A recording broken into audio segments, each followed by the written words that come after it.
which may be able to help all those who don't understand the Black Lives Matter movement. If you're fired up about it and you shout back, well, all lives matter, or white lives matter as well, then please just stop for a second, take a listen to this. Hopefully it will help you. Before I worked at TalkSport, I was a news reporter. I covered two very famous murder cases in that time. One was the stabbing to death of a headmaster at a London school. Philip Lawrence was white, well respected, and a father of four when he was killed in North London in 1995. I reported at the trial of his killer. Less than a year after the stabbing, the murderer was convicted at the Old Bailey. The other murder case I covered was that of Stephen Lawrence. I reported from a very angry public inquiry at Elephant and Castle in 1998. Stephen was a teenage black kid from South London who was stabbed to death by racists at a bus stop in April 1993. A day after that murder, police were given the suspects' names. 4 years after the murder, a national newspaper named the people they believed killed Stephen. 5 years after the murder, police apologised to the family for failures in the investigation.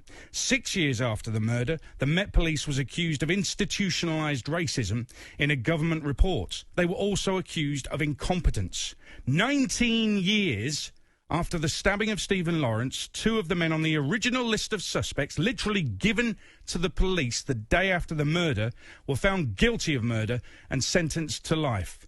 There is plenty more about the Stephen Lawrence murder which shows just how terrible the police investigation was, and still it's firmly believed full justice has not been brought. So the point I'm making is this. The white headmaster's life mattered. It mattered so much that the killer was brought to justice as quickly as possible. But the black teenager's life didn't matter enough for the police to investigate it properly and bring swift justice. So history will tell you that white lives have always mattered, but black lives haven't always mattered, and they still don't always matter. When a government policy of apartheid did what it did to black people in South Africa, did black lives matter there? When the murder of a black kid on the streets is shrugged off as drug-related or gang-related, did that black life matter? When George Floyd said time after time that he couldn't breathe, and when he called out for his mum, but still he was killed, his black life clearly didn't matter. I really hope that everything I've just said has cleared it up and nobody is left in any doubt as to why it is wrong to have a banner trailing out of a plane above a football stadium saying white lives matter. I don't care where it's from, who did it, whatever, but just to say that, what's going through your heads? It's extraordinary. So hopefully, I do hope that's made it clear. If anybody's got any questions, please feel free to ask them at TalkSport Drive. If you just want to give me a load of abuse, I'm not interested and I won't be responding to that. If you've got some genuine questions, I'll absolutely try to help you out as much as I can.